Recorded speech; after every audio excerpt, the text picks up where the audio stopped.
Tóquio.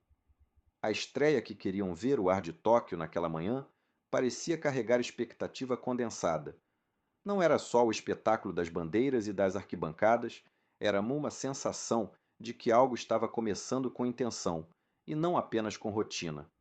O sol ainda aquecia o estádio Ajinomoto quando a delegação brasileira pousou, e a imagem dos jogadores descendo do ônibus, agasalhados, concentrados, se espalhou em segundos pelas redes. Dentro do túnel, a conversa era curta. Vinícius Júnior ajeitou a caneleira uma última vez. Rodrigo trocou um olhar com João Gomes, que mantinha as mãos juntas, respirando devagar, como se fosse dominar o próprio corpo. Naquele elenco havia veteranos e caras que vinham buscar espaço de verdade. Havia também histórias recentes, de cortes e chamadas emergenciais. Vitinho e Paulo Henrique, convocados às pressas por lesões de colegas. John, recém-convocado para substituir Ederson. Lembranças de um processo vivo que precisava ser administrado. Carlo Ancelotti apareceu com a mesma calma cirúrgica que o tornava famoso. Paletó fechado, gesto contido, olhar de quem vê o jogo como um quebra-cabeça de 90 minutos. Ele falou baixo, com poucas palavras, mas cada frase tinha direção.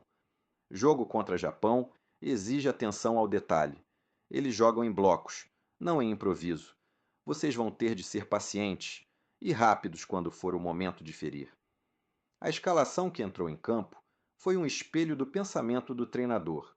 Um meio-campo com João Gomes e Bruno Guimarães trabalhando para controlar os espaços, Casemiro pronto para as transições e na frente a velha e nova promessa combinada. Vinícius e Rodrigo abrindo os lados, Estevão e Matheus Cunha variando as referências no ataque. Embaixo, Bento e John partilhando o peso de proteger a retaguarda. O hino ecoou e Ancelotti observou cada rosto. Não cantou, jamais o fizera, mas parecia estar no mesmo ritmo de quem silencioso acredita na construção. Para ele, o jogo começava ali, no sopro que antecede o apito, com presença mental. O ritmo do primeiro tempo. O Japão, fiel ao seu estilo, veio para incomodar. Pressão coordenada, passes rápidos e giro de jogo que exigia do Brasil não apenas técnica, mas leitura. Nos primeiros 20 minutos, os japoneses criaram dois lances que colocaram à prova a linha defensiva. Douglas Santos precisou subir rápido para fechar um corredor, e John, atento, desviou uma bola que parecia bater no ângulo. O banco brasileiro murmurou. Ancelotti apontou calmamente pequenos ajustes que iam do posicionamento ao tom de voz que queria ouvir. Aos poucos, a estratégia deu frutos. João Gomes começou a encontrar reflexos de Bruno para receber de costas, girar e quebrar a primeira linha de pressão. Rodrigo e Vinícius passaram a não apenas correr em profundidade, mas a atrair marcadores. O convite perfeito para abrir o corredor. Um passe longo de Bruno encontrou Estevão no espaço entre os zagueiros. O atacante dominou, protegeu e finalizou com calma. A bola tirou tinta da trave. O suspiro coletivo foi substituído por um sussurro de crença. Ancelotti, observando, fez apenas um gesto, um leve aceno do que queria mais. Mais paciência nas trocas, menos impulsividade na hora de decidir. A mensagem chegava. O time não explodiu em alegria, respondeu com disciplina. O intervalo e a palavra do mister. No vestiário, nada de monólogos históricos. Ancelotti falou sobre detalhes práticos. Ajustar a pressão no meio, fechar os avanços laterais do adversário e tirar proveito das movimentações combinadas de Rodrigo e Vinícius. Depois, passou para o tom humano. Reconheceu o cansaço, lembrou do porquê daquela camisa e pediu concentração como se pedisse equilíbrio. Vocês sabem o que temos de fazer. Um passo de cada vez. Quando o seu momento de atacar vier, sejam rápidos, mas não percam a cabeça antes dele. Casemiro concluiu a preleção com uma frase curta, que soou como um voto. Vamos manter a leitura do jogo. Juntos o segundo tempo. Ordem e explosão. A segunda etapa começou com a mesma intensidade, mas agora com o Brasil ditando o tempo. Num lance que nasceu de paciência, Bruno Guimarães recebeu no meio, abriu para Vinícius, que tabelou com Estevão e voltou de primeira.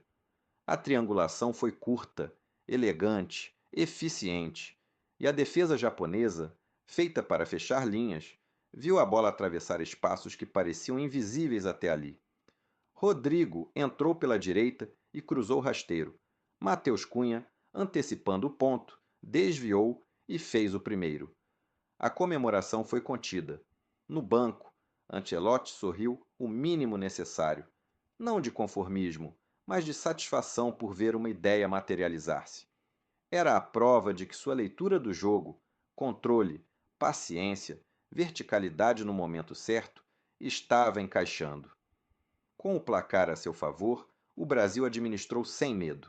A troca de passes tornou-se um instrumento de controle e a equipe soube se reorganizar toda vez que o Japão tentava reagir. Ainda houve espaço para picos de criatividade. Vinícius arrancou, cortou para o meio e serviu Rodrigo, que tocou com precisão para o segundo gol. Mais tarde, em uma jogada que repetia um padrão treinado, Estevão apareceu entre as linhas e fechou o placar com frieza. A saída para o mundo. Quando o apito final soou, não houve euforia desmedida, mas houve algo talvez mais valioso: validação. Para Ancelotti, a vitória nas cifras era um dado. Para ele, o que importava era a coerência do que viu. Jogadores que haviam sido convocados de última hora provaram personalidade. Titulares reconquistaram segurança. Jovens exibiram a humildade de quem quer crescer. No vestiário, o tom foi de análise e reconhecimento. Ancelotti agradeceu o compromisso. Foi um passo, não é o destino, mas foi um passo limpo, consciente. Agora treinamos as coisas que erramos hoje. Enquanto a imprensa começava a processar a história, os torcedores brasileiros celebravam com um misto de orgulho e cautela. Gostar de hoje, pedir mais para amanhã. E no silêncio que antecede as viagens da seleção, o mister rabiscou novas anotações em seu caderno, pequenas correções para a próxima partida, testes a repetir, jogadores a observar com lupa. O ciclo continuava, mais metódico agora e com uma alma que Ancelotti, calmo como sempre, começava a tocar. Ecos de Tóquio. O mundo. Observa Ancelotti. Na manhã seguinte ao amistoso, as manchetes do mundo do futebol já estampavam a nova face da seleção brasileira. A ordem e o estilo. O toque europeu na alma do Brasil. Dizia o jornal espanhol Marca. Já o Globo Esporte, em letras grandes, resumiu o sentimento nacional. Ancelotti estreia com autoridade. Brasil domina e encanta Tóquio. A vitória sobre o Japão, por 3-0, não foi apenas mais um amistoso em um calendário de preparação. Para a imprensa internacional, o resultado tinha algo simbólico. A confirmação de que o Brasil de Ancelotti não seria apenas um time de talento, mas de método, controle e maturidade. A leitura da imprensa brasileira, nos programas esportivos da manhã, os debates ferviam. A figura de Ancelotti ocupava o centro de tudo.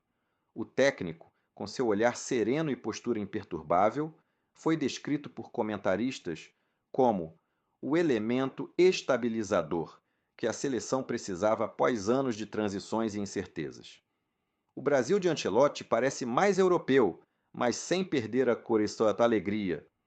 A diferença é que agora há um plano, uma cadência, cada passe tem propósito, afirmou o comentarista Caio Ribeiro na TV Globo, destacando a disciplina tática e a sincronia entre Bruno Guimarães e João Gomes no meio-campo.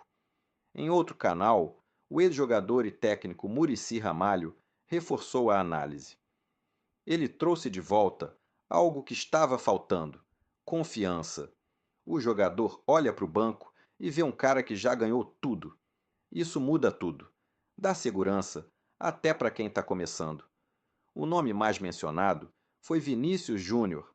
O atacante, cada vez mais protagonista, foi apontado como o pilar do projeto de Ancelotti. A imprensa destacou sua maturidade, as novas responsabilidades e o fato de ter assumido discretamente uma liderança técnica no grupo. Enquanto isso, Rodrigo foi exaltado por sua versatilidade. Alguns colunistas afirmaram que ele é o jogador que mais entende o pensamento de Carlo em campo, por ter convivido com o técnico desde o Real Madrid. A repercussão internacional, na Europa, as análises tinham outro tom, de curiosidade e respeito. O jornal inglês The Guardian escreveu: O Brasil de Ancelotti começa a ganhar forma. Há ecos do Real Madrid em seu DNA: compactação, paciência e brilho individual no momento certo. O caos criativo deu lugar a um raciocínio lógico, sem eliminar a emoção. Na Itália, o La Gazzetta dello Sport usou uma manchete que repercutiu nas redes. Ancelotti veste o Brasil de terno, e o terno serviu já o L'Équipe da França, analisou com frieza. Carlo encontrou um ponto de equilíbrio entre o improviso e o controle. Seu Brasil joga como se cada jogada fosse uma decisão de xadrez. Essas comparações chamaram a atenção não apenas pelo elogio, mas pelo contraste com as críticas passadas.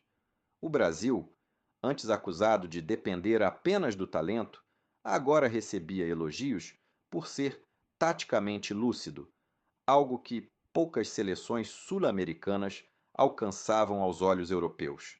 A palavra do mister em coletiva, Ancelotti manteve o mesmo tom calmo que exibia no banco de reservas. Falou pouco, mas o suficiente para deixar uma impressão forte. Não quero mudar a alma do futebol brasileiro. Quero dar estrutura para que ela se expresse melhor. Jogar bonito é bom, mas jogar inteligente é melhor. Quando perguntado sobre o desempenho de Vinícius Júnior e Rodrigo, o técnico sorriu discretamente. Eles me entendem bem, mas o que me agrada mais é ver como os outros estão aprendendo com eles. Os repórteres notaram o detalhe. Mesmo após uma vitória convincente, Carlo não falava em festa, e sim em aprendizado. O foco era no processo, uma filosofia que começava a contagiar o grupo. Reflexos dentro da seleção. Enquanto o mundo discutia o novo estilo da equipe, internamente o clima era de confiança. Jogadores jovens como Estevão e Igor Jesus se sentiam valorizados, e os veteranos, como Casemiro e Bruno Guimarães, começaram a ver o ambiente da seleção como algo mais leve, mais técnico e menos emocional. A presença de Ancelotti impunha respeito natural, mas o que surpreendia era a empatia. Ele cobrava, mas ouvia, corrigia, mas elogiava. O grupo começava a se moldar em torno dessa serenidade, algo raro em um ambiente de tanta pressão. Do outro lado do mundo, no Brasil, as ruas e bares vibravam com a exibição. Não era apenas pela vitória, mas pela sensação de volta ao eixo. O torcedor via novamente uma seleção que sabia o que queria e que, pela primeira vez em anos, tinha um rumo claro até a Copa de 2026. Silêncio de campeão. Os bastidores de Tóquio. O apito final ainda ecoava nas arquibancadas do estádio Ajinomoto quando os jogadores do Brasil começaram a se dirigir ao túnel. Alguns se abraçavam, outros apenas respiravam fundo, olhando para o gramado como se tentassem registrar o momento. Carlo Ancelotti, com seu habitual semblante sereno, caminhava lentamente em direção à saída. Ele cumprimentava cada atleta com um leve toque no ombro, sem discursos, apenas gestos de aprovação silenciosa. No caminho para o vestiário, o ar estava carregado com o perfume de suor, emoção e alívio. Era o primeiro passo de um ciclo que prometia ser longo, e o grupo sabia disso. Assim que as portas se fecharam e o barulho da torcida ficou distante, o ambiente tomou outro tom. A euforia se dissipou e deu lugar à análise. Ancelotti entrou, colocou o casaco no encosto de uma cadeira e olhou ao redor. Os jogadores ainda conversavam em grupos. Vinícius e Rodrigo rindo sobre um lance perdido, Casemiro com João Gomes revisando uma jogada defensiva, Bruno Guimarães gesticulando sobre posicionamento. O técnico levantou a mão e pediu silêncio. Bastou o gesto. Todos pararam. Boa vitória, começou ele, com a voz grave e pausada. Mas mais importante que o placar foi o comportamento. Tivemos paciência, disciplina e coragem de seguir o plano. É assim que se constrói uma equipe. Ninguém se mexia. Ele continuou, caminhando lentamente entre os bancos. O Japão não é fraco. Eles jogam com ordem e intensidade. Hoje, nós vencemos porque mantivemos a cabeça fria. É assim que quero ver vocês sempre. Conscientes, frios e letais. Virou-se para Vinícius Júnior, que escutava atento. Vinícius, você foi um líder silencioso. Não gritou, mas mostrou o que é ser protagonista. Continue assim. Depois olhou para Bruno Guimarães. Você foi o metrônomo. O time jogou no seu ritmo. Quando acelerou, aceleramos. Quando respirou, respiramos. É isso, Bruno. Visivelmente emocionado, apenas assentiu. Aquelas palavras, vindas de um técnico com o peso de Ancelotti, tinham o valor de uma medalha. O treinador, então, voltou o olhar para os mais jovens. Estevão, você tem talento raro, mas ainda precisa aprender quando o jogo pede simplicidade. Isso vem com o tempo. O importante é que você já entendeu a ideia. Estevão, humilde, respondeu apenas. Sim, mister. Carlos sorriu de leve. Não era o tipo de sorriso aberto, mas aquele gesto breve que indicava satisfação genuína. A conversa com Casemiro. Quando o grupo começou a relaxar, Ancelotti chamou Casemiro para um canto reservado do vestiário. Sentaram-se lado a lado, enquanto os outros seguiam com a recuperação pós-jogo. Casemiro, você sabe o que significa esse time para mim? Quero que você me ajude a moldar o ambiente. A liderança precisa ser compartilhada. O volante, experiente, ouviu com atenção. Pode deixar, professor. Aqui, ninguém quer jogar pelo ego. Todo mundo quer fazer história. É isso que quero ouvir. O que começamos aqui pode ser grande, mas só se todos entenderem o que significa representar o Brasil, sem individualismo, sem distrações. Casemiro apertou a mão do treinador, um gesto simbólico. Aquela conversa marcava o início de uma parceria que iria muito além do campo. O jantar da serenidade. Mais tarde, já no hotel, o clima era leve. A delegação jantava em um salão reservado, com música ambiente baixa e risadas discretas. Bento e John conversavam sobre defesas.